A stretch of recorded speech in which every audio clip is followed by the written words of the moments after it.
من يهده الله فلا مضل له ومن يضلل فلا هادي له ونشهد أن لا إله إلا الله وحده لا شريك له ونشهد أن سيدنا ونبينا ومولانا محمدا عبده ورسوله أما بعد فأعوذ بالله من الشيطان الرجيم بسم الله الرحمن الرحيم وإن تعدوا نعمة الله لا تحصوها آمنت بالله صدق الله العظيم وبلغنا رسوله النبي الأمين الكريم ونحن على ذلك لمن الشاهدين والشاكرين والحمد لله رب العالمين إن الله وملائكته يصلون على النبي يا أيها الذين آمنوا صلوا عليه وسلموا تسليما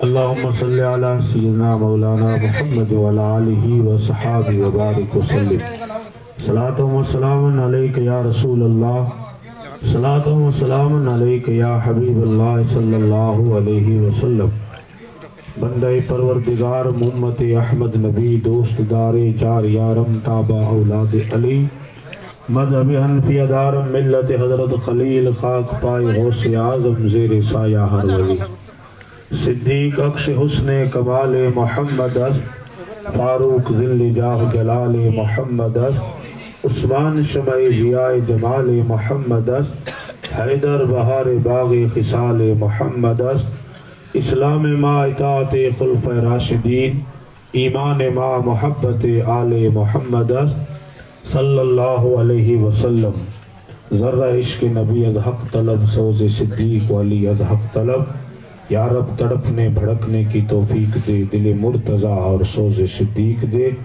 یا رب دل مسلم کو زندہ تمنا دے جو روح کو گرما دے اور قلب کو تڑپا دے بھٹکے ہوئے آہو کو پھر سوئے حرم لے چل اس شہر کے خوگر کو پھر وسعت صحرا دے عدم سے لائی ہستی میں آرزو رسول عدم سے لائی ہستی میں آرزو رسول کہاں کہاں لیے پھرتی ہے جستجو رسول خوشا وہ دل کے ہو جو محو حسن روح رسول تیری بلائیں لوں شوق جذب صلی علی کہ دامن دل کھنچ رہا ہے سوئے رسول گلشن زہرا کا شگفتہ ہر گل تر ہے کسی میں رنگ علی کسی میں بو رسول اور عجب تماشا ہو میدان حشر میں بیدم عجب تماشا ہو میدان حشر میں بیدم سب ہو پیش خدا اور میں روبرو رسول سب ہو پیش خدا اور میں روبرو رسول بآواز بلند ہدیہ درود پیش کیجیے اللہم صلی علی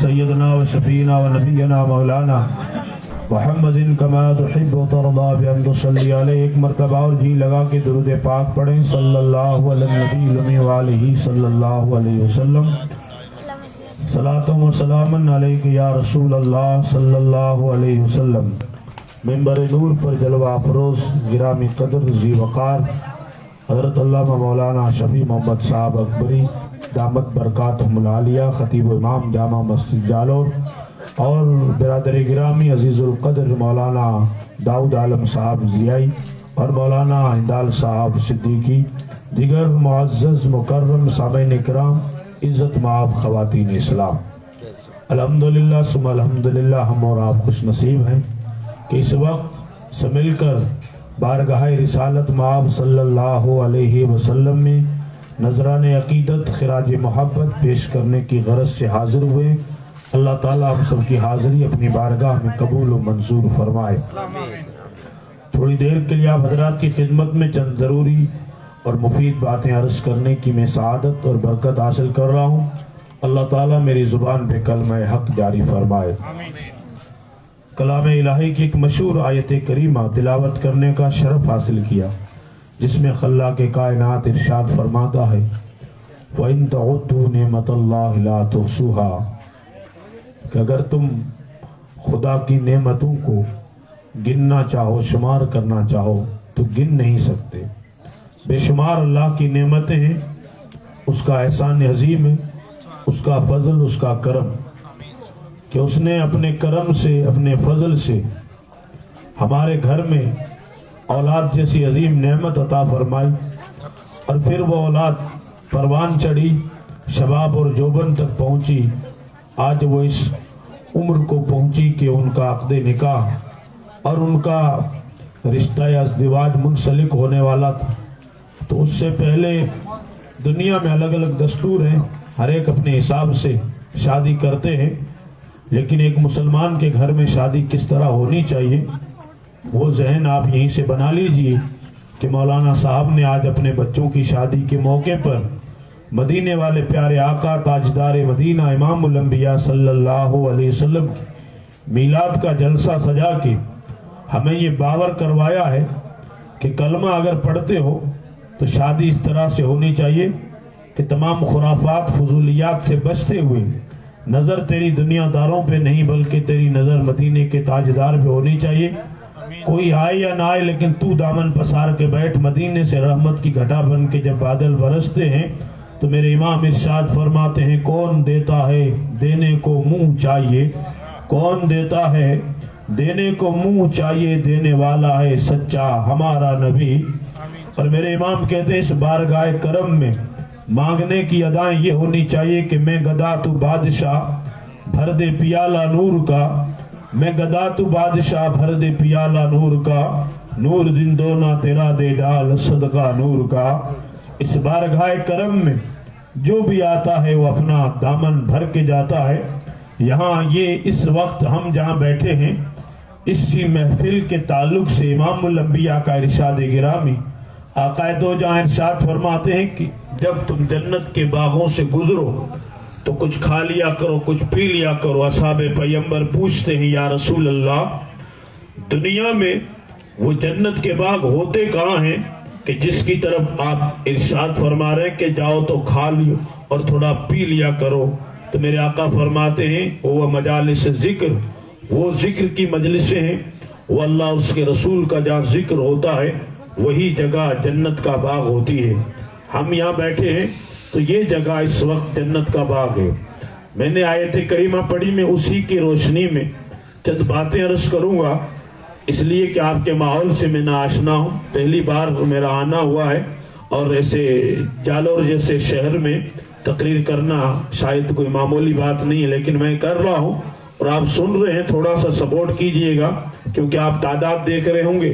تو یہ جلسہ میلاد النبی کا ہے، حضور کی آمد کا اور حضور کے ذکر کا جلسہ ہے۔ تو مسلمان اس قدر بچھڑ چکے ہیں اپنے دیار محبت سے، اپنے رسول کائنات سے، کہ ان کو اس طرح کی میلادوں میں لطف یا مزہ نہیں آتا۔ آپ چوک چوراہے پہ جا کر اگر ڈی جے ڈانس کی محفل سجائیں تو 2 بجے تک رقص بسمل ہوتا ہے اور آنکھیں پھاڑ پھاڑ کے دنیا دیکھتی ہے، انہیں نیند تک نہیں آتی ہے۔ شیخ محقق علی الاطلاق محدث دہلوی عبدالحق سے جب پوچھا گیا کہ یہ کیا وجہ ہے کہ جب ذکر کی اللہ اور اس کے رسول کی محفل میں بندہ بیٹھتا ہے تو اونگنے لگتا ہے، اسے نیند آنے لگتی ہے، اور جب کہیں خرافات کی محفل میں بیٹھتا ہے تو وہاں اس کو نیند نہیں آتی؟ تو تاریخی جملہ کہا تھا شیخ محقق نے کہ بیٹا نیند ہمیشہ پھولوں پہ آتی ہے، نیند کانٹوں پر نہیں آتی۔ کہ ذکر رسول کی مجلس یہ جنت کے پھول ہیں، یہاں تو آنکھ لگ ہی جاتی ہے، اور وہ کانٹوں کی محفل ہے جہاں دنیا راتوں رات جاگ کے اپنے آپ کو یعنی اس قدر رسول کائنات کے در سے دور کر دیا ہے کہ جس کی کوئی حد یا کوئی سیما نہیں ہے۔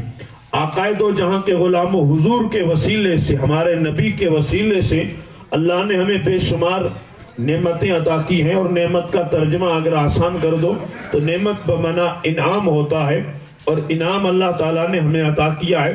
ہر صورت میں اگر اس کو تقسیم کیا جائے تو 2 ہی قسم کی نعمتیں ہمارے سامنے ہیں۔ ایک وہ نعمتیں جس کو ظاہری اور داخلی نعمتیں کہا جاتا ہے، ایک خارجی نعمتیں ہوتی ہیں۔ خارج میں نعمتیں جو پائی جاتی ہیں اس کی حقیقت یہ ہے کہ آپ سنیے گا، ایک تو ہمارے وجود میں نعمتیں ہیں، یہ داخلی نعمتیں ہیں، اور ایک وہ نعمتیں جو خارجی ہیں، باہر میں ہیں۔ ان دونوں نعمتوں کو، خدا کے انعام کو ذہن میں رکھیے گا۔ میں جو بات سمجھا رہا ہوں، ہمارے ہاتھ، ہماری آنکھیں، ہمارے پیر، ہمارا جسم، پورا وجود، یہ خدا کی نعمت ہے، اور یہ کتنی قیمتی ہے اس کا آپ میں اندازہ نہیں لگا سکتے، اس لیے کہ یہ انمول چیزیں ہیں، یہ کسی مارکیٹ میں نہیں ملتے۔ میں ہلکی سی مثال دے دیتا ہوں، بہت ہی اونچی کوالٹی کا اگر کسی دواخانے میں دانت ملتا ہو تو 1000 روپے کا ملتا ہے۔ اگر کوئی بندہ کنگال اور یہ کہے کہ مجھے کچھ نہیں ملا ہے تو وہ صرف اپنے منہ پہ غور کرے کہ 32 دانت اس کے منہ میں ہیں، تو سمجھ لے کہ اللہ تعالیٰ نے 32,000 تو صرف اس کے منہ پہ لگا دیے ہیں، اور اس کے بعد کتنا کچھ اس کو عطا کیا گیا ہے۔ تو یہ ساری نعمتیں ہمارے اندر کی ہیں، باہر کی نعمتیں ہیں، جیسے زمین خدا کی نعمت ہے، آسمان خدا کی نعمت ہے، پانی خدا کی نعمت ہے، ہوا خدا کی نعمت ہے، اور کتنی نعمتیں ہیں جس کی کوئی حد نہیں ہے۔ پانی، ایک مثال لے لیجئے، اگر ایک گلاس پانی نہ ملے تو آدمی پوری حکومت دینے کو تیار ہو جائے گا۔ پانی بہت بڑی خدا کی نعمت ہے۔ ہوا، اگر ہوا نہ لگے، ہوا نہ ملے تو آدمی زندہ بھی نہیں رہ سکتا ہے۔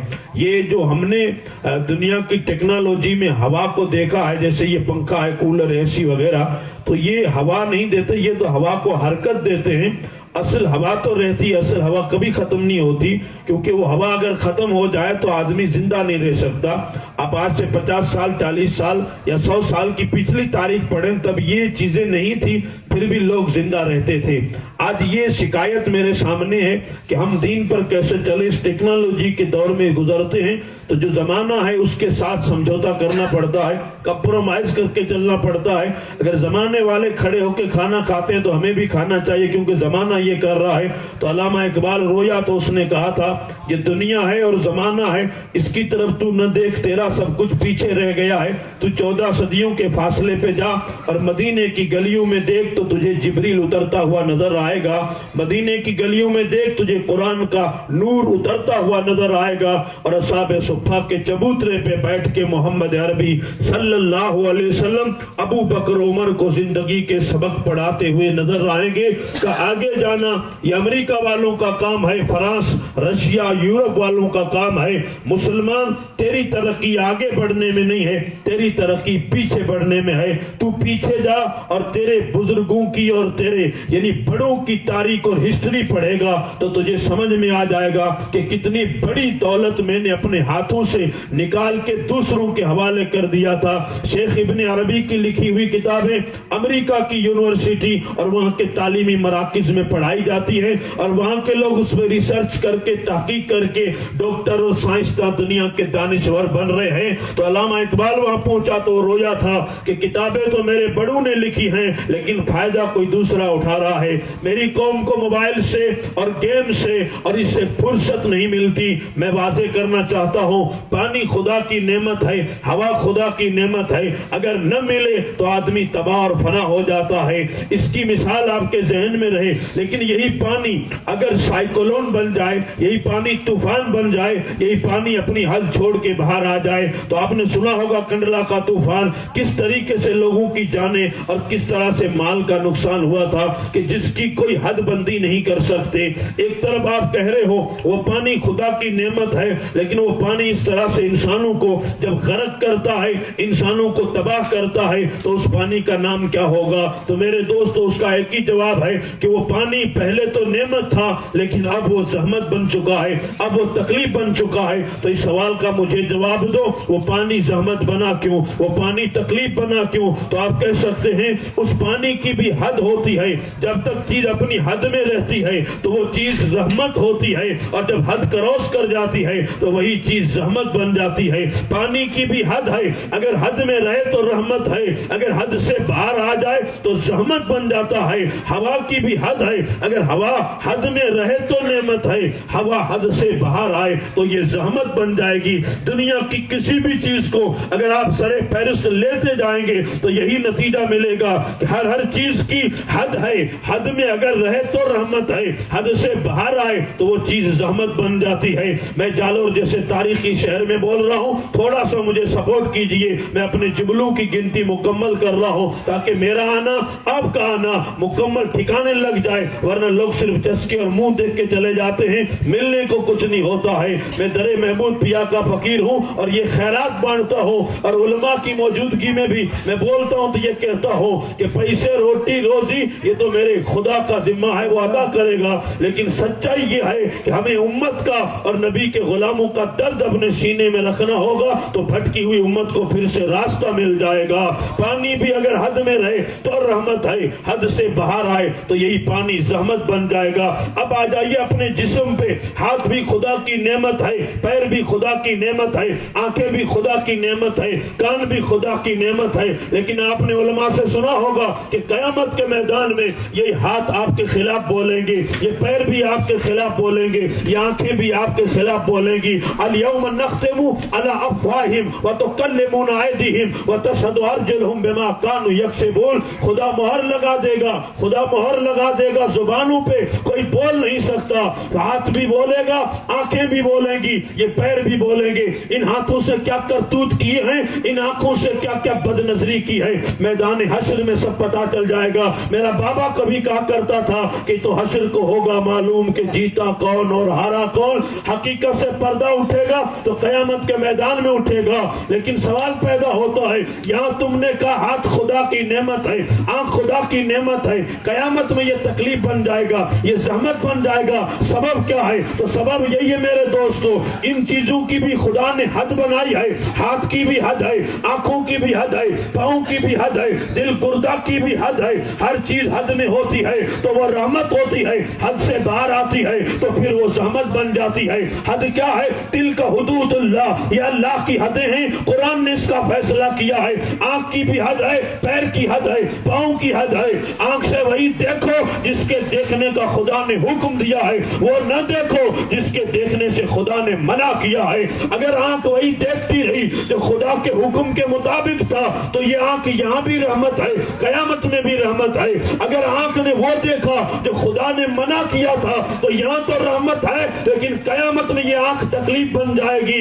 یہ پیر اگر خدا کے حکم کے علاوہ کہیں چلا تو یہاں تو رحمت ہے، قیامت میں یہ پاؤں ہمارے لیے تکلیف بن جائے گا۔ کیا سمجھے میرے دوستو، خدا نے ہر چیز کے لیے قانون بنایا ہے۔ ہم وہ نہیں ہیں کہ جن کے قانون رات کو بنتے ہیں تو صبح کو بگڑ جاتے ہیں۔ ہم اس محمد ہاشمی کے ماننے والے ہیں کہ ہمارے قانون آج نہیں 14 صدیاں پہلے مدینے کی مسجد نبوی کے منبر پہ بنے تھے تو اعلان کیا تھا الحرام بین الحلال بین، حرام بھی ظاہر ہے، حلال بھی ظاہر ہے۔ کوئی مولوی پیر فقیر ہیرا پھیری نہیں کر سکتا۔ شریعت میرے نبی کی ہے، وہ کل بھی تھی آج بھی ہے، قیامت کی صبح تک میرے نبی کا قانون وہی رہے گا۔ سچا پکا مسلمان وہی ہوتا ہے۔ خدمت مصطفیٰ، محفل مصطفیٰ، نعرہ تکبیر، نعرہ رسالت، واہ واہ واہ، بہت خوب، سبحان اللہ۔ اور یہ حد ہوتی ہے اور اسی حد میں رہیے گا۔ آنکھ دیکھتی ہے، قرآن مجید میں قل للمؤمنین یغضوا من ابصارہم، اے میرے حبیب آپ فرما دیجئے، اپنے غلاموں سے کہہ دیجئے جب بازار میں چلو تو نگاہیں نیچی کر کے چلو۔ آنکھ اٹھی اور خیانت کی آنکھ نے تو ان آنکھ میں قیامت کے میدان میں آگ بھر دی جائے گی۔ آنکھ ہر انسان کی ہر چیز دیکھ سکتی ہے، لیکن مسلمان کی آنکھ ہر چیز نہیں دیکھ سکتی۔ میں دعوے سے اور ذمہ داری سے ایک ایک جملہ چن چن کے بول رہا ہوں، میں علماء کے بیچ میں بیٹھا ہوں اور حقیقت بول رہا ہوں، اسے ذرا قبول کیجئے گا۔ زمانے کی ہوائیں لگتی ہیں تو لوگ کسی کے ساتھ ہو جاتے ہیں۔ ہم جیتے بھی نبی کے لیے، ہم مرتے بھی نبی کے لیے ہیں، ہم نبی کی شریعت کے سپاہی ہیں۔ مسلمان ہے بھی وہ جو جیتا بھی نبی کے لیے ہے، مرتا بھی نبی کے لیے ہے، اور زندگی کا وظیفہ یہ ہو کہ وہ جیتے جی بھی یہ نعرہ لگائے کہ انہیں جانا انہیں مانا، نہ رکھا غیر سے کام، للہ الحمد میں دنیا سے مسلمان گیا، اور ڈنکے کی چوٹ پہ اعلان کرے کہ دل ہے وہ دل جو تیری یاد سے معمور رہا، سر ہے وہ سر جو تیرے قدموں پہ قربان گیا۔ سبحان اللہ، بے شک حق، سر ہے وہ سر جو تیرے قدموں پہ قربان گئے۔ تو کہ باقی سر کیا ہے؟ تو کہ باقی سر خالی بوجھ ہے، وہ سر نہیں ہے، سر وہ ہے جو قدموں پہ قربان گیا۔ اس لیے کہ سر پہ تاج رکھنے کے دو ہی طریقے ہیں. ہمیں تاج نہیں ملتا, ہمارے سر پہ ٹوپی بھی نہیں رہتی ہے. تاج سر پہ رکھنا ہو, کوئی دور تھا کہ سر پہ تاج رہا کرتے تھے, تو کہ تاج رکھنے کے دو ہی طریقے ہیں, یا سر کٹا کے رکھ لے یا سر جھکا کے رکھ لے. یہاں نہ کٹانے کی بات ہے نہ جھکانے کی بات ہے. کسی نے کہا کہ یہ شہادت گاہ الفت میں ہے قدم رکھنا. لوگ آسان سمجھتے ہیں مسلمان ہونا, بات کرنے سے کوئی مسلمان بنتا ہے, کلمہ پڑھنے سے کوئی مسلمان بنتا ہے.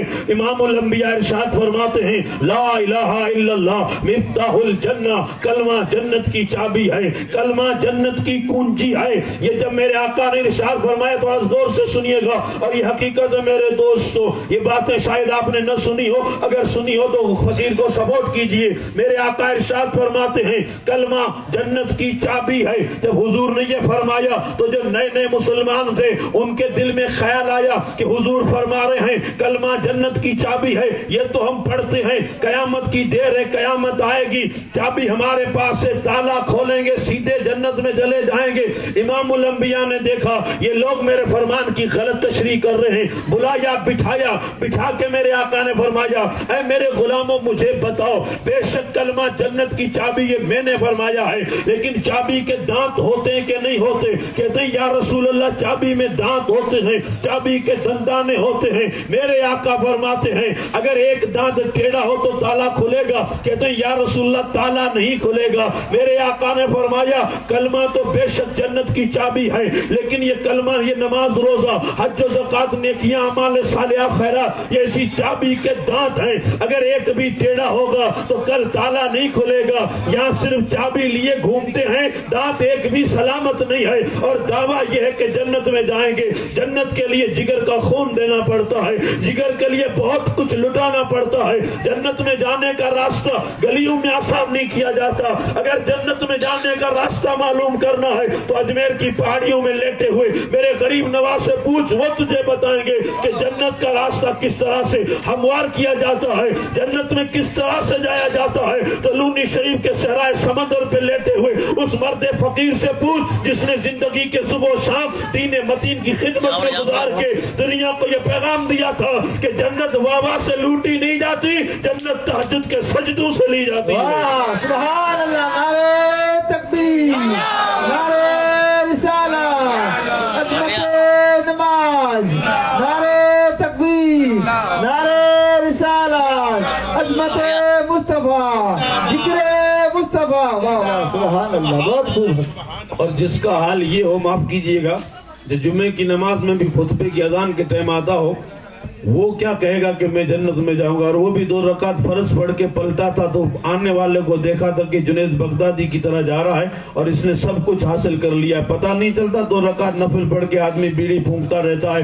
اور اعلان یہ کرتا کہ جیتا جاگتا جنتی ہے. معاف کیجئے گا, جنت کا سودا اس طرح سے نہیں ہوتا ہے. میرے آقا نے فرمایا کہ کلمہ جنت کی چابی ہے, لیکن چابی میں دانت ہوتے ہیں. تو دانت چابی, اس چابی کے دانت کیا, تو اس چابی کے دانت نماز ہے, روزہ ہے, حج اور زکات, اعمال صالحہ, نیکیاں, جھوٹ سے بچنا, غیبت, چوری, زناکاری, بدکاری, جتنے بھی رذائل خسائل ہیں ان تمام سے بچ کے اور متبع شریعت ہو کے رسول اللہ کا پیروکار ہو کے دنیا سے جانا, یہی سب سے بڑی کامیابی ہے. شادی کے جلسے, ہاں میرے دوستو یہ شادی کے جلسے ہیں. اس وقت ہم بیٹھے ہیں اور یہاں جو لوگ سامنے ہیں میری ماں بہنیں بھی بیٹھی ہیں, اگر گنتی کی جائے تو کہ یہ مسلمان ہیں, ہاں یہ مسلمان ہیں. عزیزان ملت اسلامیہ آبادی کا سروے کیجئے, یہاں کتنے مسلمان رہتے ہیں اور گلی میں جنت کا جلسہ سجا ہوا ہے, آقا دو جہاں کا جلسہ سجا ہوا ہے. یہ چیزیں ملتی نہیں ہیں, لوگ اس کو ہلکے میں لیتے ہیں کہ ہوگا کوئی مولانا آیا ہوگا مسجد سے تقریر کرتا ہوگا, کیا بات ہے.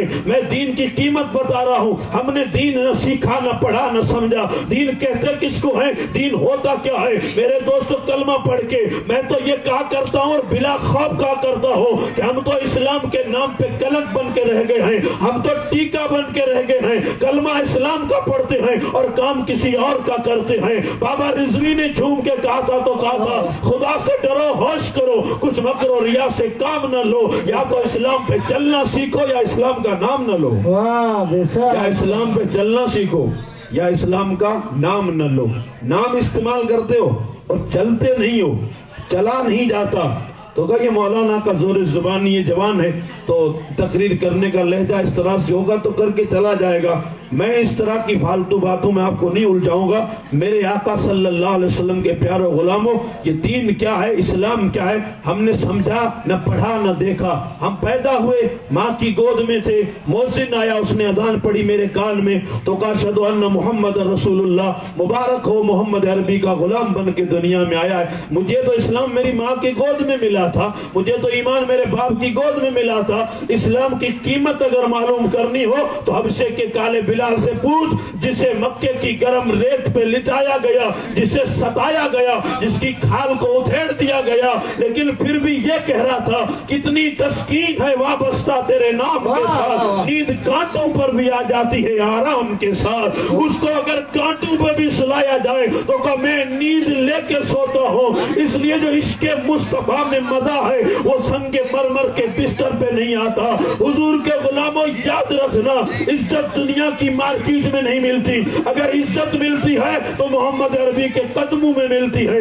آج جائیے پلٹ کی، آج بھی مدینے سے آواز آتی ہے، اے میرے بھولے بھالے امتیوں، دنیا کے کارخانوں میں کچھ نہیں رکھا ہے، اگر کچھ لینا چاہتے ہو تو آج بھی در رحمت کھلا ہے، کل بھی لٹ رہا تھا، آج بھی صدقہ وہیں سے لٹایا جا رہا ہے۔ اگر تمہیں کچھ چاہیے تو بارگاہ مصطفیٰ میں آؤ، اور کتنا ملے گا؟ میرے امام کہتے ہیں گر قطرہ کسی نے میرے کریم سے مانگا، دریا بہا دیے ہیں، دربے بہا دیے ہیں۔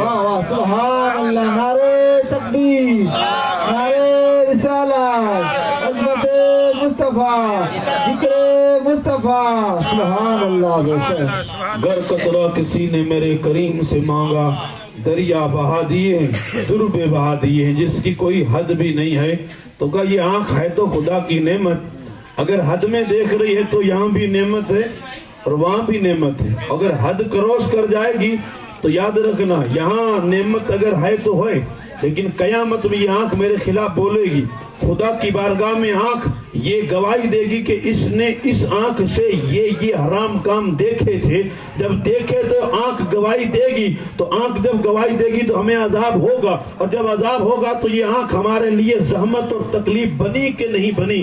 بن سے یہ آنکھ کا حال نہیں، یہ ہر چیز کا حال ہے، یہ ہاتھ کا بھی حال ہے، پیر کا بھی حال ہے، یہ ہمارے کانوں کا بھی حال ہے، زبان کا بھی حال ہے۔ ہر چیز کو میرے دوستو مکھن لگا کے پیش نہیں کیا جاتا ہے، جو چیز صحیح ہے قرآن کہتا قولوا قولا سدیدا یصلح لکم اعمالکم ویغفر لکم ذنوبکم، کہ مومنو بات سیدھی سیدھی کیا کرو، بات کو ٹیڑھا بنا کے مت پیش کیا کرو، جو حقیقت ہے اسے بولا کرو۔ اور حقیقت کیا ہے ہم سب جانتے ہیں، ہم بیٹھے ہیں گھر میں، کسی نے فون کیا بھائی صاحب کہاں ہیں تو میں بتاتا ہوں میں بس اسٹینڈ پہ بیٹھا ہوں، اب وہ یہ نہیں کہتا کہ میں جھوٹ بول رہا ہوں، بیٹھا گھر میں ہے اور بتا رہا ہے بس اسٹینڈ پہ، اب بتاؤ یہ جھوٹ ہوا کہ نہیں؟ بولے یہ تو چھوٹا جھوٹ ہے، جھوٹ چھوٹا ہو کہ بڑا ہو وہ سارا جھوٹ ہی ہوتا ہے۔ لعنت اللہ علی الکاذبین کے زمرے میں وہ بھی آتا ہے، یا روز جھوٹ بولا جاتا ہے، یا غیبت کی جاتی ہے، یا پہلی صف میں نماز بھی پڑھتے ہیں اور غیبت بھی کر لیتے ہیں،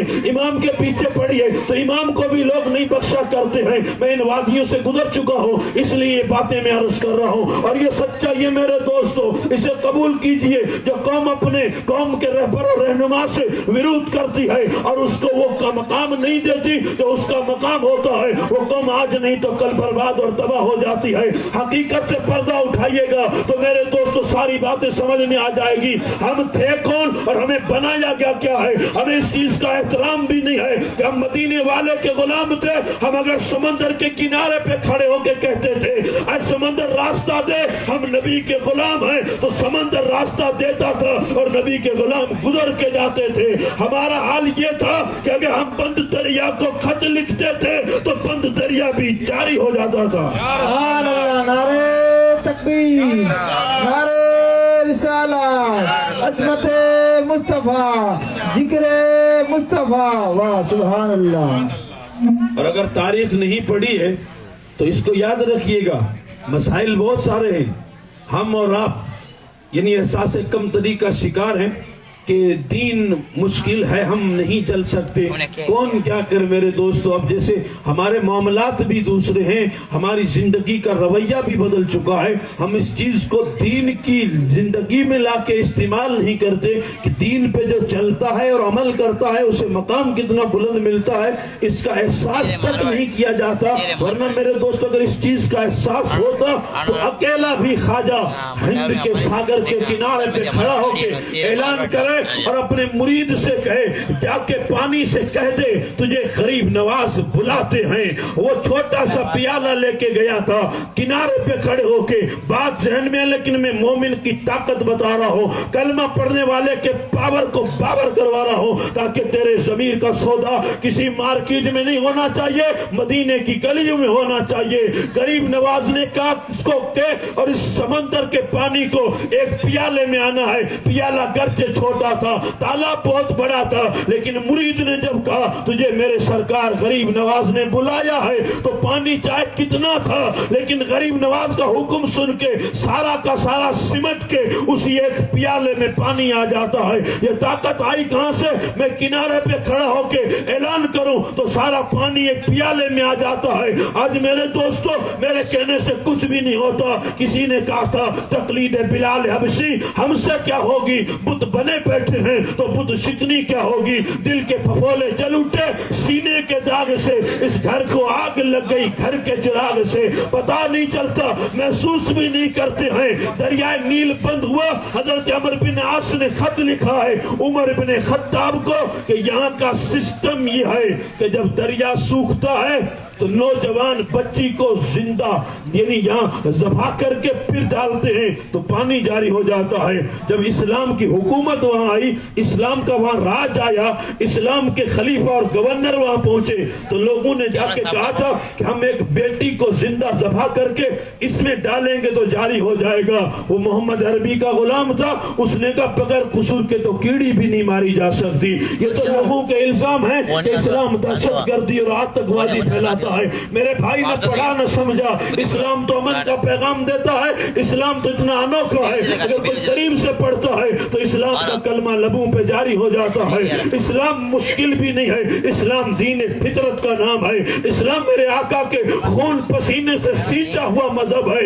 اس لیے اسلام کی سچائی کیا ہے، اسلام کسے کہتے ہیں پتہ ہے؟ مکہ کے دل جب میرے آقا مکے میں جا رہے تھے تو راستے میں ایک کتی نے بچے دے دیے تھے۔ میرے آقا کے غلاموں نے کیا کیا، جب جا رہے تھے تو حضور نے ایک بندے کو وہاں کھڑا کر دیا کہ یہاں کھڑا ہو جا، کسی کا قدم کسی کتی کے بچے پہ نہ آ جائے، کہیں وہ بچہ مر نہ جائے۔ جو اسلام کتی کے بچوں کی سیفٹی اور حفاظت کرتا ہے وہ کسی انسان کے بچوں کو مارنے کی کبھی اجازت نہیں دیتا ہے۔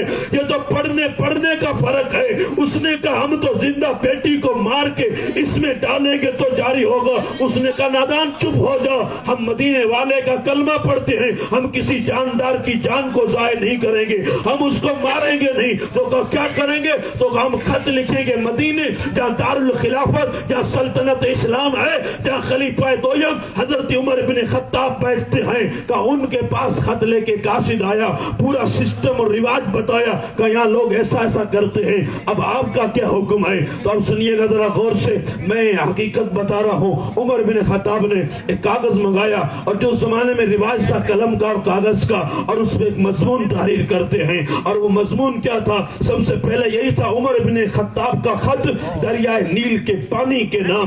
آدمی اچنبے میں آ جاتا ہے، حیرت کرتا ہے کہ ایک انسان اور پانی کے نام خط کیسے لکھتا ہے؟ دوست کے نام لکھتا ہے، بیٹا باپ کے نام لکھتا ہے، کوئی پردیش جائے تو وہاں خط لکھا جاتا ہے، لیکن یہ انوکھا اسلام سمجھا رہے ہو تم کہ ایک انسان اور خط لکھ رہا ہے پانی کے نام؟ یہ کیسے ممکن ہے؟ اگر تاریخ نہیں پڑھی ہے تو کل اٹھ کے اپنے بڑوں کی تاریخ پڑھیں یا کسی عالم دین کے چرنوں میں بیٹھ کے اسلام کی سچائی کو سمجھیں تو تمہیں سمجھ میں آ جائے گا کہ جو ہمارے بڑے تھے، ہمارے بڑے گیم نہیں کھیلتے تھے، ہمارے بڑوں کا حال یہ تھا، وہ خط لکھے تو دریا جاری ہو جائے، وہ پتھر پہ پیر رکھے تو پتھر بھی پگھل کے منہ بن جاتا تھا. انہیں خدا نے یہ طاقت عطا فرمائی تھی. عمر بن خطاب نے خط لکھا کہ دریائے نیل کے پانی اگر اپنی طاقت سے چلتا ہے تو تیرے پانی کی مجھے ضرورت بھی نہیں ہے. اگر خدا کے حکم سے چلتا ہے تو یہ خط تیرے اندر پہنچے تو جاری ہو جانا. قاصد خط لے کے چلا ہے,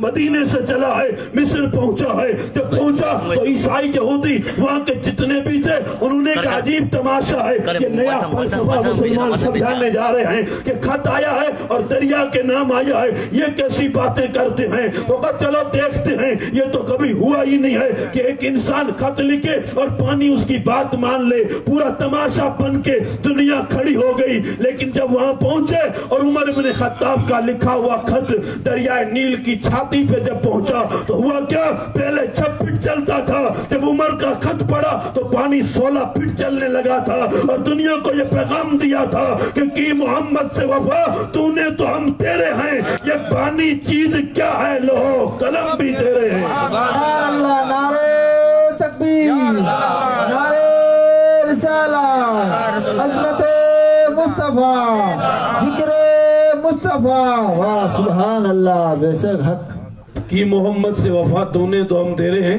یہ پانی کیا چیز ہے, میں نے اس کو ایسے ہی پڑھا ہے. کوئی یہ نہ کہے کہ مولانا مقرر بن کے آئے تھے. اقبال کا شعر پڑھ رہے تھے تو کہا یہ جہاں چیز کیا ہے لوہ قلم تیرے ہیں. اس کو یہ کہا تھا کہ یہ پانی کیا چیز ہے. تو یہ مصرع اقبال کا تھا. اقبال نے کسی ایک چیز سے نہیں کہا تھا. اقبال نے سمیٹ کے جہاں کا بولا تھا, اور جہاں میں جو جو چیز ہوتی ہے اس چیز کے سامنے آپ اس کا ذکر کرتے جاؤ, وہ چیز آپ کو جھک کے سلام کرے گی. وہ چیز یہی کہے گی, اگر آگے تو بھی یہ کہے گی اگر مدینے والے کا غلام ہے تو میں تیرا بال پیکا نہیں کر سکتی. پانی بھی یہ کہتا اگر مدینے والے کا غلام ہے تو میں تجھے غرق نہیں کر سکتا. دنیا کی ہر چیز کا یہی حال ہے. اگر تیرا رشتہ محبت مدینے کے نبی سے مضبوط ہے, حضور کی غلامی کا پٹا تیرے گلے میں ہے, شادی ہو کے غمی ہو, صبح ہو کے شام ہو, رات ہو کے دن ہو, کسی بھی ٹائم میں تو غفلت میں نہیں رہتا. تجھے یہ یاد رہتا ہے کہ میں مدینے والے کا غلام ہوں, میں حضور کی محبت کا دم بھرتا ہوں. تو میلاد النبی میں خالی جھنڈے نہیں لہراتا, میں دل و جان سے حضور کے نام پہ مرنے کٹنے کے لیے تیار رہتا ہوں. جس کی یہ شان ہوتی ہے تو اس کے سامنے دنیا کی کوئی بھی چیز ہے وہ یہی کہتی ہے کہ یہ پانی کیا چیز ہے, یہ آگ کیا چیز ہے, یہ دنیا کیا چیز ہے. لوہ قلم بھی تیرے ہیں. لوہ قلم کسے کہتے ہیں, اس کی تشریح یہ ہے, لوہ قلم اس جگہ کا نام ہے جہاں انسان کے نصیب اور تقدیر لکھی جاتی ہے کہ اگر تو سچا اور پکا بن جائے تو تیرا حال کیا ہوگا کہ لوہ یعنی تختی بھی تیرے سامنے ہوگی, قلم بھی تیرے ہاتھ میں ہوگا. جو چاہے گا وہ لکھ لے گا, جو نہیں ہوگا وہ مٹا بھی سکتا ہے. تجھے یہ پاور بھی مل سکتا ہے. لیکن کی محمد سے وفا, پہلے وفا کر مدینے والے سے. صرف نام لے کے اونچا نیچا ہو کے 2-3 باتیں کر کے سینہ چوڑا کر کے نام سن کے کہ مولانا آیا تھا تقریر کر کے گیا تھا. بڑا جذباتی مولانا تھا. میں جذباتی کی قدر کرتا ہوں اور حقائق سے پردہ اٹھاتا ہوں. یہ جامع مسجد کے امام بیٹھے, ذمہ داری سے کہہ رہا ہوں, اٹھو میری قوم کے نوجوانوں. ہمارا مقام روڈوں پہ, سڑکوں پہ, یہ چوک چوراہے پہ بیٹھ کے گیم کھیل کے کسی کی بہو بیٹی کی عزت سے کھلواڑ کرنا نہیں ہے. ہمارا مقام یہ ہے, ہم فاطمہ الزہرا رضی اللہ تعالیٰ عنہ میرے آقا صلی اللہ علیہ وسلم کی لاڈلی بیٹی کی دعاؤں کا صدقہ لینے والے ہیں, اس ردائے تطہیر کا صدقہ لینے والے ہیں. اس لیے ہمارا مقام, اقبال نے بیان کیا تو کہا تھا, عقابی روح جب پیدا ہوتی ہے جوانوں میں نظر آتی ان کو اپنی منزل آسمانوں میں. نہیں ہے تیرا نشیمن قصر سلطانی کے گنبد پر, تو شاہی ہے بسیرا کر پہاڑوں کی چٹانوں میں. سبحان اللہ. نعرہ تکبیر, نعرہ تکبیر, نعرہ رسالت, عظمت مصطفیٰ, ذکر مصطفیٰ. سبحان اللہ. بے شک کا لوہ قلم تیرے. غوث العظم تشریف رکھتے ہیں اپنی خانقاہ میں. ابھی یہ مہینہ پورا ہوا پیران پیر کی 11ویں کا. آپ کے سامنے آپ کی بارگاہ میں ایک بندہ آیا جسے شیخ عربی کہتے ہیں. ان کا بیٹا ہے جسے دنیا ابن عربی کہتی ہے. علماء جانتے ہیں ابن عربی, محی الدین ابن عربی بڑی ذات کا نام ہے. ان کے والد تھے شیخ عربی. وہ جب آئے غوث اعظم سے کہتے ہیں میرے پاس اولاد نہیں ہے, اولاد نہیں ہے, مجھے اولاد چاہیے. تو غوث اعظم نے کیا کیا تھا, غوث اعظم نے نگاہیں جھکا کے مراقبہ کیا تھا اور مراقبہ کرنے کے بعد فرمایا کہ جا، تیری تقدیر میں اولاد نہیں ہے۔ تو وہ جو آدمی تھا اور اس نے کہا کہ بھائی تقدیر میں ہوتا تو مل جاتا، میں تقدیر میں نہیں تھا اس لیے آیا ہوں، مجھے اولاد آپ سے لینی ہے۔ اور یہ فتنہ بعد میں پیدا ہوا کہ یہ بریلی والوں نے، امام احمد رضا نے یہ چالو کیا ہے کہ اولیاء اللہ سے مانگنا، ان سے یہاں جا کے استعانت طلب کرنا۔ تو کہ یہ یہاں کا نہیں، یہ تو غوث اعظم کے زمانے سے لوگ بھی مرادیں پوری نہیں ہوتی تھی تو اولیاء اللہ کی چوکھٹ کو آواز دیا کرتے تھے۔ وہاں جب وہ پہنچے، پیران پیر نے فرمایا تیرے نصیب میں اولاد نہیں ہے۔ نصیب کہاں تھا؟ نصیب لوح محفوظ پہ تھا۔ وہاں دیکھا نظر نہیں آیا تو کہا نہیں ہے، اب کیا کریں؟ تو کہا مجھے اولاد چاہیے اور آپ کے در سے لے کے جاؤں گا۔ تو کہا بڑے ضدی ہو، میرے پیچھے آ جاؤ میرے بھائی، یہ ہیں غوث اعظم اور یہ ہیں اس دور کے مسلمان، کہ اپنی پیٹھ کو میری پیٹھ سے لگا لیجئے۔ شیخ عربی اپنی پیٹھ غوث اعظم کی پیٹھ سے لگاتے ہیں۔ میرے غوث کہتے ہیں جا، میری پشت میں ایک ہی بیٹا تھا جو میں نے تجھے عطا کر دیا، بیٹا عطا کیا۔ اور وہ بیٹا کون سا تھا؟ اسی بیٹے کو دنیا ابن عربی کہتی ہے، محی الدین ابن عربی، کہ جس نے قرآن کی تفسیر بھی لکھی ہے اور بھی بہت ساری کتابیں لکھی ہیں، جس میں امریکہ کا دانشور تحقیق کرتا ہے تو وہ بہت بڑا قوم کا رہبر بن جاتا ہے۔ میری قوم کے بیٹے کیا کرتے ہیں؟ موبائل میں لوڈو گیم کھیلتے ہیں اور دیکھتے رہتے ہیں اور سیلفی کھینچتے ہیں۔ یہاں کی کیا بات کرتے ہو؟ لوگ مکے چلے جاتے تو بھی سیلفی کھولتے ہیں، حرم کعبہ میں کھڑے ہیں، مستجاب پہ کھڑے ہیں، مطاف میں کھڑے ہیں، حتیم میں کھڑے ہیں، حجر اسود کے سامنے کھڑے ہیں اور فوٹو کھینچ رہے ہیں۔ چلو کعبے میں تو کھینچا، وہ روز رسول پہ آئے ہیں تو سامنے جالیاں ہیں اور جالیوں کے سامنے فوٹو اور سیلفی لی جا رہی ہے۔ میں کہتا ہوں معاف کیجئے گا، بولنے کا تھوڑا بے باک ہو، وہ دربار ایسا نہیں ہے جہاں جا کے تو بے ادبی کرے، وہ سیلفی کھینچے، وہ فوٹو کھینچے۔ تو بتاتا کیوں نہیں ہے؟ میں عمرہ کرنے تھوڑی گیا تھا، میں تو دکھانے گیا تھا، میں تو لوگوں کو دکھانے گیا تھا۔ کہتے صرف یہ ہیں کہ مدینے میں موت آئے، محلے کی مسجد میں نماز پڑھنے نہیں آتے اور مدینے میں مرنا چاہتے ہیں۔ یہ مرنا کوئی آسان بات ہے؟ مدینے میں تڑپ رہے ہیں، مدینے میں روح نکل جائے، روح مدینے میں ایسے نہیں نکلتی۔ مدینے میں مرنے کے لیے دل بھی بریلی کے احمد رضا کا چاہیے، مدینے میں روح نکلنے کے لیے زندگی لونی شریف کے محمود شاہ جیلانی کی چاہیے، وہ طریقت چاہیے، وہ حقیقت چاہیے، وہ معرفت چاہیے۔ تجھے پتا نہیں یہ روز رسول کی جالیاں ہیں، یا جبریل جیسا فرشتہ بھی آتا ہے تو 600 پروں کا مالک ہے لیکن سمیٹ کے کہتا ہے الصلاۃ والسلام علیک یا رسول اللہ۔ یہاں ادب کا حال یہ ہے کہ ادب کا ایست زیر آسماں، ادرش نازک تر نفس گم کردہ میں آیت جنید و با یزید ایجا، کہ اس بارگاہ کا ادب کیا ہے؟ حقیقت یہ میرے دوستو، میری قوم کے بیٹے آج نہ جانے کون سی گلیوں میں اپنی زندگی کو تباہ اور برباد کر رہے ہیں، لیکن حقیقت یہ ہے کہ یہاں چند لوگ بیٹھے ہیں اور وہ سننے کے لیے آئے ہیں کہ جلسے میلاد روز ہوتی ہے تو اسی طرح کا ایک ریت رسم رواج کے مطابق نہیں، میں مدینے والے کا پیغام نشر کر رہا ہوں۔ حضور کے غلاموں، آج بھی اگر میرا سینہ عشق مصطفیٰ کا مدینہ بن جائے تو میں جس گلی سے نکل جاؤں زمین کے ذرے بھی سلام کریں گے، آسمان کے ستارے بھی سلام کریں گے۔ واہ سبحان اللہ، نعرے تکبیر، نعرے رسالت، عظمت مصطفیٰ، ذکر مصطفیٰ، واہ واہ سبحان اللہ۔ اور یہ حقیقت حضرت ام عمارہ ایک صحابیہ کا نام ہے، حضور کی ایک صحابیہ عورت ام عمارہ۔ عورتیں بیٹھی ہیں تو یہ بات میں عرض کرنے لگا ہوں، کس قدر حضور کی ذات سے نسبت اور محبت اور الفت کا عالم کیا تھا۔ ان کا ایک ہی بیٹا تھا، ان کے بیٹے کا نام حضرت حبیب بن زید ہے۔ وہ اس دور کا جھوٹا نبی جسے مسیلمہ کذاب کہا جاتا ہے، اس نے دعویٰ کیا تھا، اس کے دربار میں انہیں بھیجا گیا تھا، خط لے کے وہ آئے تھے، اور خط لے کے جب آئے تھے اس کا بھی پس منظر یوں تھا کہ حضور نے فرمایا کون ہے جو یہ میرا خط لے کے اس جھوٹے کے پاس جائے گا؟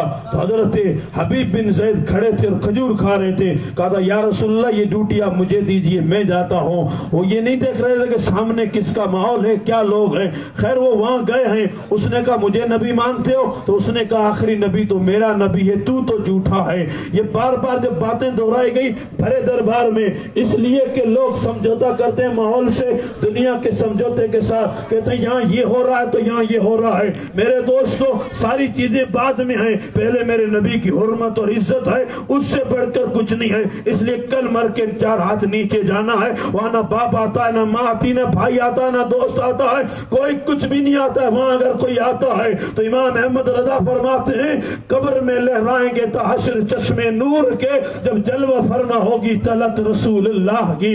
قبر میں جو آئے گا وہ مدینے والے کی ذات ہے۔ خیر لوگوں نے اس کی بھی توہین کی تو نہ جانے کیا سے کیا کہہ دیا، کسی کو کچھ پتا نہیں چلا تو لوگوں نے اپنی فضا میں تیر مارے تو بہت کچھ کہہ گئے۔ جہاں رسول اللہ کو آنا تھا، رسول اللہ ہماری قبر میں آئیں گے، رسول اللہ ہمارے محشر میں آئیں گے۔ عزیزان ملت اسلامیہ اس چیز کو ذہن میں رکھیے گا، حضور رحمت عالم صلی اللہ علیہ وسلم کے ہم غلام ہیں، وہ بھی غلام تھا، اس کے دربار میں پہنچا، اس کا ہاتھ کاٹا گیا، دوسرا ہاتھ کاٹا گیا، پیر کاٹے گئے، اس کا سینہ کاٹا گیا، اتنی سارا سینے کے بعد سر کا حصہ بچا تو کہا اب کیا کریں، تو مجھے نبی مانتا ہے، تو کہا اب تو بچا بھی کچھ نہیں ہے، سب کچھ کٹا کے اب میں تجھے تھوڑی نبی مانوں گا، اب یہ چھوٹا سا وجود بچا ہے یہ بھی آگ کے حوالے کر دے۔ اٹھا کے وَأَلْقَىٰ فِي النَّارِ، ان کے اس چھوٹے سے وجود کو آگ کے حوالے کر دیا گیا۔ اور اس چیز کو خبر لے کے جب صحابہ مدینے پہنچے تو ان کی ماں دوڑ کے آئی تھی، ماں کا نام عمارہ تھا۔ وہ جب آئی تو صحابی ڈرنے لگے کہ ماں سے بیٹے کی روداد غم کیسے بیان کی جائے، ہم کیسے کہیں کہ تیرے بیٹے کا ہاتھ کاٹا گیا، تیرے بیٹے کے پیر کاٹے گئے، کیونکہ ماں کی محبت اور ماں کی ممتا مثالی ہوتی ہے، اس کے سامنے دنیا کی کوئی محبت ٹک نہیں سکتی۔ تو کہ ماں سے کیسے بیان کیا جائے؟ اب ماں پوچھ رہی بتاؤ میرے بیٹے کے ساتھ کیا ہوا، مجھے بتاؤ میرے بیٹے کا حال کیا ہوا۔ ماں پوچھ رہی اور وہ ٹال رہے ہیں۔ ماں نے کہا مجھے بتاؤ، کہا تو برداشت کرے گی، تو سن لے گی؟ تو کہا میں نے محمد عربی کا کلمہ پڑھا ہے، میں کوئی معمولی ہوں، تو بتا میں برداشت کروں گی۔ تو ہر ایک نے اپنے اپنے حساب سے کہا تیرے بیٹے کا پہلے یہ ہاتھ کاٹا، پھر یہ ہاتھ کاٹا، پھر یہ پیر کاٹے، پھر یہ گھٹنے کاٹے، یعنی پورا جس طرح ان کو شہادت کا درجہ ملا تھا پورا جب بیان کیا۔ تو ماں نے کیا کہا تھا ذرا سنیے گا، ماں ہو تو ایسی ماں ہو، اسلام کی بیٹی ہو تو ایسی ہو۔ کیا کہتی ہے وہ؟ نہ روئی، نہ کپڑے پھاڑے، نہ بال بکھیرے، وہ کہتی ہے صحابیوں گواہ ہو جاؤ، میں نے اپنے بیٹے کو دودھ ہی اس دن کے لیے پلایا تھا کہ نبی کے نام پہ اپنی جان کٹا دی۔ سبحان اللہ، نعرہ تکبیر، نعرہ رسالت، عظمت مصطفیٰ، ذکر مصطفیٰ، محبت ماں، کہتے سبحان اللہ سبحان اللہ۔ بہت خوب، میں نے دودھ بھی اس دن کے لیے پلایا تھا کہ اس دودھ کا حق ادا کرے گا تو میرے نبی کے نام پہ وہ اپنے آپ کو کٹا۔ میں یہ نہیں کہتا کہ کٹ جاؤ مر جاؤ، نہیں، میں یہ کہتا ہوں یہ جذبہ تو سینے میں جوان رکھ، یا کٹنے مرنے کی بات نہیں ہے، یا تو یہ پاس میں مسجد بنی ہوئی ہے، یا جا کے سر جھکا لے، اپنی گردن خدا کی بارگاہ میں جھکا لے۔ جب جھکتے ہیں خدا کی بارگاہ میں انہیں خدا بلند کر دیتا ہے۔ اور ماں بہنوں بیٹیوں سے کہتا ہوں ہمیں ٹی وی کی اسکرین پہ کھڑکتے جسم دیکھ کے لباس کی نشاندہی نہیں کرنی ہے، ہمیں لباس وہی پہننا ہے کہ کبھی مدینے میں حسن حسین کی ماں پہنا کرتی تھی، جسے دنیا سیدہ کائنات مختومہ کائنات فاطمہ الزہرا کہا کرتا ہے، جس کی چادر تطہیر اتنی بلند تھی کہ 17 سے زیادہ پیود لگے تھے، لیکن حال یہ تھا کہ اگر اس چادر کو نچوڑ دیا جائے تو فرشتے وضو کرنے لگتے تھے۔ معاف کرنا میرے دوستو، میری بیٹی آج دنیا کے سامنے موبائل دکھاتی ہے، جس بیٹی کا حال یہ ہو، سنیے گا میرے دوستو، علماء بیٹھے ہیں، اگر بیٹی نوجوان ہے، کوئی بھی عورت ہے، گھر میں اپنے گھر میں 4 دیواری میں بیٹھ کے مصلی بچھا کے وضو کر کے وہ اونچی آواز میں قرآن نہیں پڑھ سکتی، اس کے قرآن کی اونچی آواز گلی تک نہیں جا سکتی۔ مجھے ضمیر سے پوچھ کے بتا، جو بیٹی اونچی آواز میں قرآن نہیں پڑھ سکتی، کیا وہ بیٹی ڈھولکی کی تھاپ پہ گانا گا سکتی ہے، ڈی جے پہ ڈانس کر سکتی ہے؟ باپ منہ چڑھا کے کہتا ہے کیا بات ہے میری بیٹی کی، کیا ڈانس کرتی ہے میری بیٹی، لعنت ہے تیری زندگی پہ، یہ کوئی ناز کرنے کی جگہ تھی، یہ کوئی فخر کرنے کی چیز تھی؟ باپ تو وہ فخر کر سکتا ہے جس کا بیٹا جمعے کے خطبے میں اتنا بڑا ساپا باندھ کے جب ممبر پہ نبی کا خطبہ پڑھتا ہے تو باپ کہہ سکتا ہے واہ میرے بیٹے واہ، تو نے نبی کے ممبر پہ آج خطبہ پڑھا ہے، تو وہ تو کہہ سکتا ہے لیکن یہ باپ کی کیا مجال تھی کہ بیٹی ڈانس کرتی ہے اور باپ کہتا ہے یہ میری بیٹی کیا ڈانس کرتی ہے. اسلام کی بیٹی بیٹی نہیں وہ شہزادی ہوتی ہے. جب اسلام کی چھتر چھایا میں رہتی ہے تو اس کی کوکھ سے غوث اعظم جنم لیتے ہیں. جب اسلام سینے میں رہتا ہے تو اس کی کوکھ سے صلاح الدین ایوبی کا جنم ہوتا ہے. سبحان اللہ. نعرے تکبیر، نعرے رسالت، عظمت مصطفیٰ، ذکر مصطفیٰ. سبحان اللہ. بہت خوب. واہ واہ واہ. اور یہ ہے حقیقت میرے دوستو. اسلام کی بیٹی ہم نے اس کو نہیں پڑھا نہیں دیکھا ہے کہ حقیقت کیا ہے. اسلام کی شہزادیوں کا مقام اور مرتبہ بہت بلند ہے. حضرت زبیدہ کا نام سنا آپ نے؟ یہ ملکہ تھی، ہارون الرشید کی بیوی تھی، بغداد میں جس کا مزار ہے. ملکہ زبیدہ بڑا نیک نام، بڑی پارسا عورت تھی. حج کرنے کے لیے گئی تو عرفات میں حج کے بعد دیکھا تو کئی لوگوں کے جنازے پڑے. تو کہا یہ کیا مسئلہ ہے؟ تو کہا عرفات میں پانی نہیں پہنچتا اس لیے حاجی پیاس کی وجہ سے یہاں شہادت کا جام نوش کرے. اس نے وہیں یاد کیا کہ میں گھر جاؤں گی اور دریا نیل دجلہ سے بغداد سے نہر کھدواؤں گی اور عرفات تک وہ نہر لے کے آؤں گی. اللہ کی بارگاہ میں دعا کر کے لوٹی. میں اسلام کی بیٹی کا کردار بتا رہا ہوں، تھوڑی دیر چائے رکھ کے سن لیجئے گا تاکہ تمہیں پتا چلے کہ ہماری گود میں غریب نواز کا غلام کیوں نہیں کھیلتا، ہماری گود میں جوکر نوکر کیوں پیدا ہوتے ہیں. میری ماں بہنیں کان کھول لے سن لے، سچائی سے کہتے ہیں یہ تو جوکر نوکر ہی پیدا ہوں گے. غریب نواز پیدا کرنے کے لیے کلیجہ بھی کسی ام الورا کا چاہیے، تب غریب نواز دنیا دیکھا کرتی ہے. حال کیا تھا میرے دوستو؟ زبیدہ حج کر کے آتی ہے بغداد میں اور بغداد محلہ میں دجلہ بہتا ہے. وہاں سے اس دریا سے نہر کھدوائی، تاریخ بڑی مشہور ہے. وہاں سے نہر کھدوائی ہے اور وہ نہر عرفات کے میدان تک لے گئی ہے. یعنی بغداد کا پانی مکے پہنچایا ہے اور بغداد عراق میں ہے، مکہ عرب میں ہے. کنٹری بھی بدل گئی ہے، دوسری جگہ پانی لے گئی اور 2005 تک وہ نہر کا پانی وہاں پہنچتا تھا. اب سعودیوں نے اسے ختم کر دیا ہے، اس کا پانی نہیں پہنچتا ہے. اس نے کیا کہا تھا؟ اس کے جو کھدائی کرنے والے مزدور تھے ان سے زبیدہ نے کہا تھا جاؤ میں تم سے حساب نہیں کرتی اس بنا پہ کہ کل خدا میرا حساب نہ لے، میں اسی کو اس نیکی کو آخرت کے لیے رکھتی ہوں. ان کا جب انتقال ہوا تو کسی سہیلی نے ان کو دیکھا وہ جنت میں ہے تو تیری بخشش کا سبب کیا بنا؟ تو وہ عورت کیا کہتی ہے سنیے گا. عورت یہ کہتی ہے کہ میری بہت نیکیاں تھی، بہت نیکیاں تھی، جس نیکی پہ میری بخشش ہوئی وہ نیکی یہ تھی. کہا وہ کیا تھی؟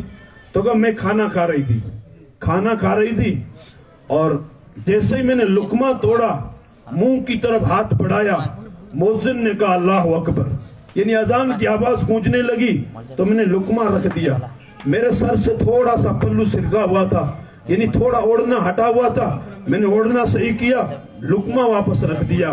میں مر کے جب قبر میں پہنچی تو خدا تو علیم و خبیر ہے، علیم بذات الصدور ہے، احکم الحاکم، اسے سب پتا تھا. لیکن پھر بھی اس نے پوچھا میری بندی زبیدہ بتا، اس دن جب اذان آئی تو نے وہ لقمہ منہ کی طرف کیا تھا واپس کیوں رکھ دیا، کھایا کیوں نہیں؟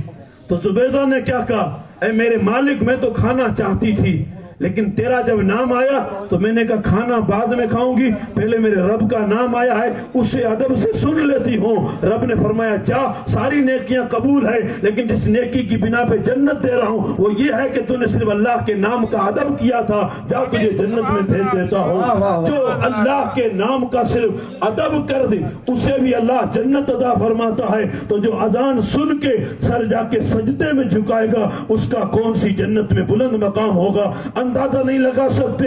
بیٹیاں کردار پیدا کریں اور اپنا کریکٹر پیدا کریں تو دنیا صلاح الدین ایوبی کا چہرہ دیکھے گی، ورنہ ہم ترس گئے ہیں، تڑپ گئے ہیں، تقریریں کر کے گلے خشک ہو گئے ہیں، کوئی سامنے نہیں آ رہا ہے. میرے دوستو امت کا درد ختم ہو گیا لوگوں سے. لوگ بات بھی جیب دیکھ کے کرتے ہیں، نوٹ پیسے اڑاؤ دکھاؤ. بڑے بڑے کہاں سے مولانا نعت خواں آتے ہیں جس کو تلفظ بھی صحیح نہیں ہوتا ہے، وہ نبی کے منبر پہ کھیل کے جاتے ہیں. لوگ کہتے واہ واہ کیا چسکایا. یہ قانون کے چسکے ہیں، شریعت بیان نہیں کی جا رہی ہے، حضور کا دین بیان نہیں کیا جا رہا ہے. اور یہاں آپ جو بیٹھے ہو آپ کس چیز کے لیے آئے ہو؟ کھانا پینا روٹی روزی نہیں میرے دوستو، یہ تو سب کی فراوانی ہے. اللہ نے بہت کچھ دیا ہے. یہ محفلیں اس لیے ہوتی ہیں کہ ان محفلوں میں نبی کے دین کی خیرات تقسیم کی جاتی ہے، حضور کا دین دیا جاتا ہے. اور تقریر زندگی بھر سنتے رہے ہیں، کسی دن ایسی تقریر بھی سن کے جا تجھے فجر کے سجدے بھی نصیب ہو جائیں, تجھے تہجد کے سجدے بھی نصیب ہو جائیں, اور تو بستر پہ جائے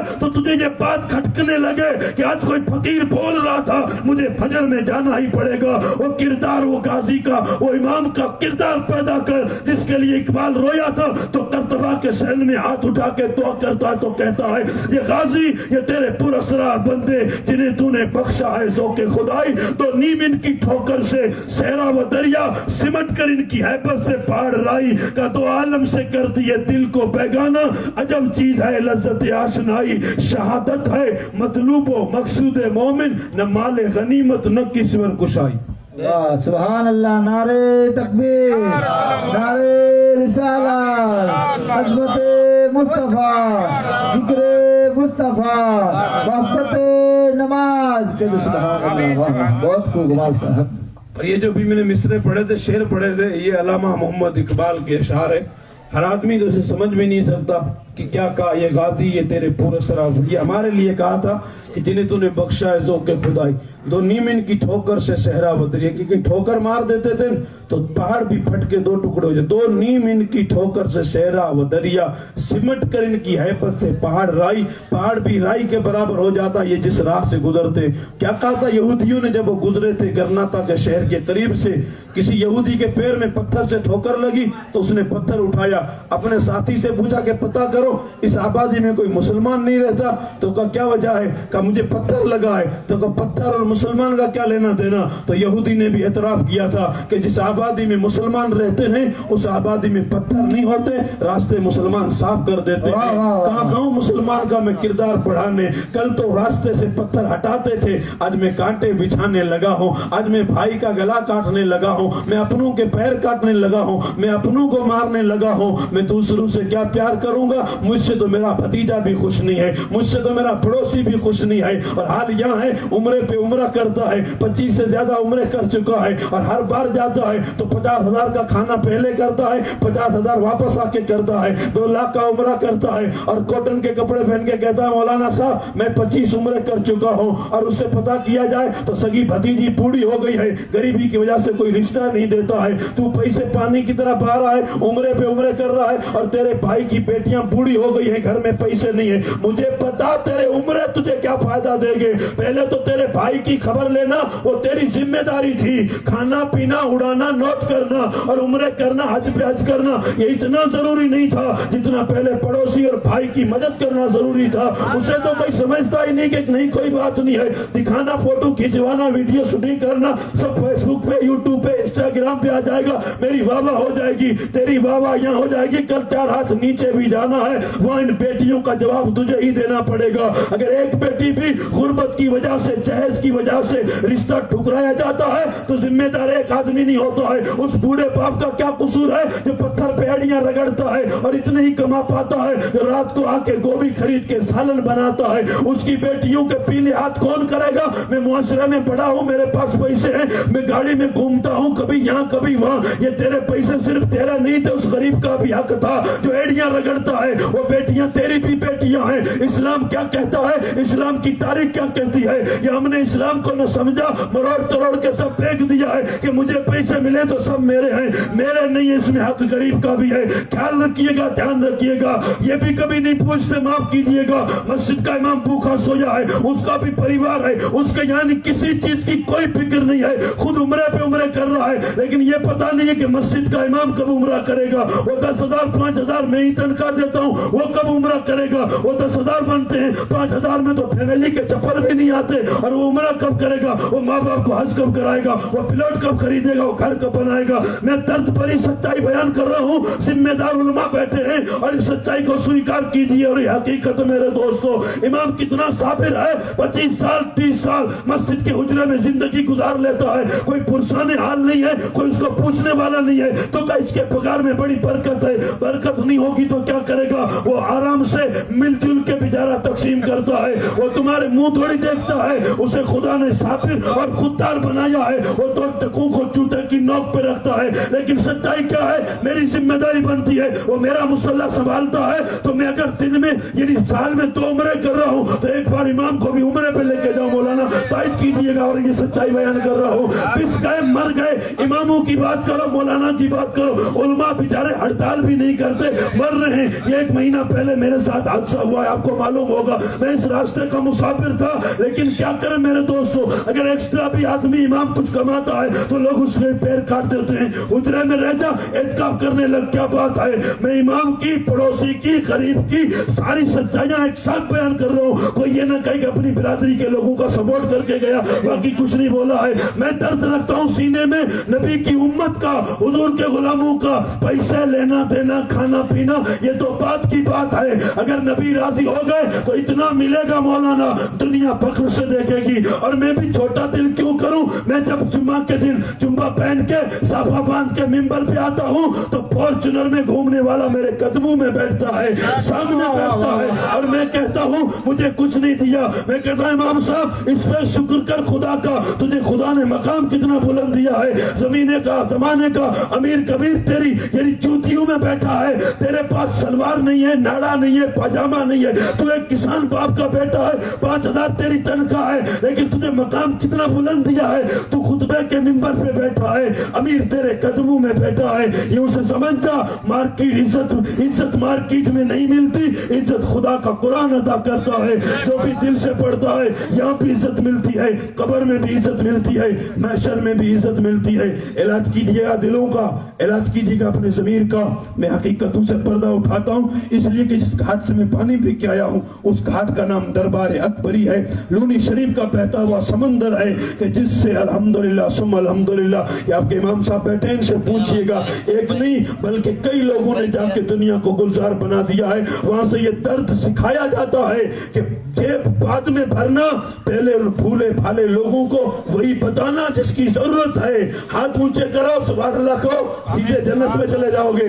یہ تو میں مثال دے رہا ہوں مولانا، کیا کریں عادت ہو گئی، عادت بنا دی گئی، یہاں لوگ آتے ہیں یہی کر کے جاتے ہیں، اور ہم بھی راضی ہو جاتے ہیں کہ واہ مولانا آئے تھے اتنی کالی ٹوپی تھی، وہ جنت تو یوں دیکھ کے گئے تھے، جنت یوں نہیں ملتی، جنت میری کا اور بہت سارے، میں مولانا پیر عالم فقیر سب کی بات کر رہا ہوں، میرے یہاں کسی کے لیے سستا سودا نہیں، میں سب کی بات کر رہا ہوں، بہت اونچی ٹوپی پہن کے بڑے بڑے پیر بھی آتے ہیں، سب ہاتھوں میں انگلیاں انگوٹھیاں ہوتی ہیں، وہ بھی یہی کہتے ہیں میرے دوستو، کیونکہ ہم مسلمان کیسے ہیں؟ ہم مسلمان وہ ہیں جو مسجد میں ہوتے ہیں تو مسلمان ہوتے ہیں، باہر نکلتے ہیں تو کچھ اور ہو جاتے ہیں۔ ایک مسجد کے دروازے پہ ایک عورت جو تھی کلمہ گو نہیں تھی، وہ کسی اپنے بچے کو دم کروانے کے لیے آئی تھی، نمازی نکل رہے تھے وہ دم کروا رہی تھی، کسی نے پوچھا یہاں کیوں دم کروا رہی ہے؟ یہی نمازی تھوڑی دیر میں دکان پہ جائے گا، گھر پہ جائے گا، وہاں دم کروانے کے لیے کیوں نہیں جاتی ہے؟ تو کہا یہ یہیں تک مسلمان ہوتا ہے، باہر نکلنے کے بعد اس کا معاملہ بگڑ جاتا ہے، اس کا معاملہ دوسرا ہوتا ہے، کیونکہ یہ سچ ہے۔ امام کی تقریر پہلی سب میں سنتا ہوں اور گیٹ پہ امام ہی کی غیبت کرتا ہوں، گیٹ پہ ہی جھوٹ بولتا ہوں، تو اس نماز کا کیا مطلب؟ اقبال کہتا ہے باطل بھی پسند ہے، حق لا شریک ہے، شرکت میانہ ہے، حق کو باطل نہ کر قبول، اور صبح ازل کہا مجھ سے یہ جبریل نے جو عقل کا ہو غلام وہ دل نہ کر قبول، تو کہا کون سا دل قبول کروں؟ تو کہا جو مدینے والے کا غلام ہو دل وہ قبول کر، باقی عقل کے جو غلام ہیں ان کا نہیں قبول کیا جاتا۔ یہ سچائی ہے، ماں بہنوں سے بھی کہتا ہوں، آپ سے بھی کہتا ہوں، شادی خانہ آبادی کا جلسہ ہے، اللہ اس شادی کو خانہ آبادی کرے، اور مجھے جو کہنا تھا میں امید کرتا ہوں میں کہہ چکا ہوں، اور بہت ساری باتیں ہیں جتنا بولتے اتنا ذہن میں آتا رہتا ہے، لیکن میرے دوستوں میں یہی بس کرتا ہوں اور حقیقت سے پردہ اٹھا کے یہی کہتا ہوں کہ جو سچائی ہے اس کا سپورٹ کیجئے، جو صحیح ہے اس راستے کو اپنائیے گا، صرف باتوں سے بڑی بڑی پھینکنے سے کچھ نہیں ملتا۔ ہم یہاں نہیں، ہماری زندگی مرنے کے بعد اسٹارٹ ہوتی ہے، ہم قبر میں جائیں گے، ہم محشر میں جائیں گے، یا 2 دن ناچ لیں گے، ڈی جے پہ گانا گا لیں گے، لیکن مر کے کل خدا کو جواب بھی دینا ہے، ہم کیا جواب دیں گے؟ حضور نے فرمایا، ایک حدیث میرے ذہن میں آئی، نساؤن کاسیات عاریات مائلات ممیلات، حضور فرماتے ہیں کلمہ میرا پڑھیں گی، میری امت کی عورتیں ہوں گی حال کیا ہوگا؟ حضور فرماتے میری امت کی عورتیں ہوں گی، وقت ایسا آئے گا کہ کپڑا پہن کے بھی وہ ننگی نظر آئیں گی۔ محترمہ میرے دوستو، جملہ بھاری نہیں ہے، میں نے حدیث کا ترجمہ کیا ہے کہ کپڑا تو پہنا ہوا ہوگا، کپڑا پہنے ہوئے بھی اس کا جسم نظر آئے گا۔ اللہ کی پناہ، معاشرہ اور اپنی زندگی کو دیکھ لیجئے کہ پہلے لباس ڈھیلے ڈھالے ہوتے تھے، چڑھتے چڑھتے پھر پینٹ میں بدل ہوئے، اب کب تک کہاں لباس چلے گئے ہیں کچھ پتہ نہیں چلتا۔ وہ اسلام کی شہزادی کہ جس کے نشان قدم کو دیکھنے کی اجازت نہیں ہوا کرتی تھی، اور حقیقت یہ میرے دوستو، نہ یہ پردہ رہا نہ یہ ساری چیزیں رہی۔ مجھے ایک بات یاد آئی، پوری کر کے تقریر ختم کرتا ہوں۔ تاجدار گولڑا سرکار پیر مہر علی شاہ ملتان شریف جا رہے تھے، وہاں کا دورہ ہوا آپ کا۔ جب وہاں پہنچے تو وہاں ایک پاگل عورت رہا کرتی تھی۔ پاگل کا حال یہ تھا کہ وہ کپڑے نہیں پہنا کرتی تھی، پہناتے تھے تو اتار دیتی تھی، بار بار پھینک دیتی تھی۔ ایک دن ایسا ہوا کہ اچانک وہ عورت آئی، گھر میں پہنچی، کہا مجھے کپڑے دو، مجھے کپڑے پہننے ہیں۔ تو کسی نے پوچھا اب تک تو پہناتے تھے تو پہنتی نہیں تھی، آج سامنے سے مانگ کے کیوں پہن رہی ہے؟ تو عورت نے کیا کہا تھا، کیونکہ اس دن پیر مہر علی شاہ وہاں تشریف لے گئے تھے، تو آج ہمارے ملتان میں ایک مرد آیا ہے، پردہ مردوں سے کیا جاتا ہے، عورتوں سے پردہ نہیں کیا جاتا ہے۔ معاف کرنا جملہ کہیں بھاری نہ ہو جائے، مرد مرد میں فرق ہوتا ہے، کوالٹی میں فرق ہوتا ہے۔ اب جیسی عورتیں ویسے مرد مارکیٹ میں آئے تو پردے کا کوئی لیوا دیوا نہیں ہے۔ حقیقت تھوڑی، حقیقت کیا ہے؟ ہم حضور کے غلام ہیں، حضور کے غلام کا کیا ہونا چاہیے؟ حضور کے غلام کی عورت کیا ہے، اس کا مقام کیا ہے؟ وہ کچھ بھی سمجھتی ہو، لیکن یہ میرے آقا ہی نے تو مرتبہ دیا تھا، چاہے اس کے ہاتھ مٹی اور گوبر سے بھرے ہو، لیکن اس کے قدموں کے نیچے میرے آقا نے جنت لا کے رکھ دی ہے۔ اس سے بڑا عورت کا مقام کیا ہوگا؟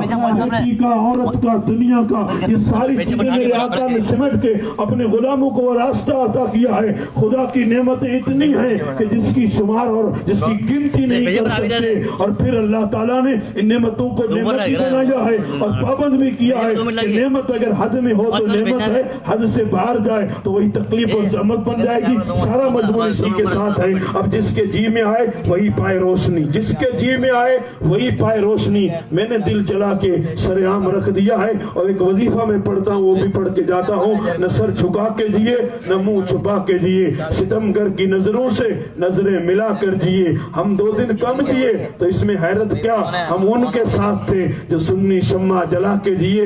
یہ سفر کوئے جانا ہے، یہ سفر بہت مشکل ہے، جسے وہ زندگی پیاری وہ یہیں سے لوٹ جائے۔ وآخر دعوانا الحمدللہ رب العالمین۔ بہت خوب، بہت خوب۔ مصطفیٰ جان رحمان پہ لا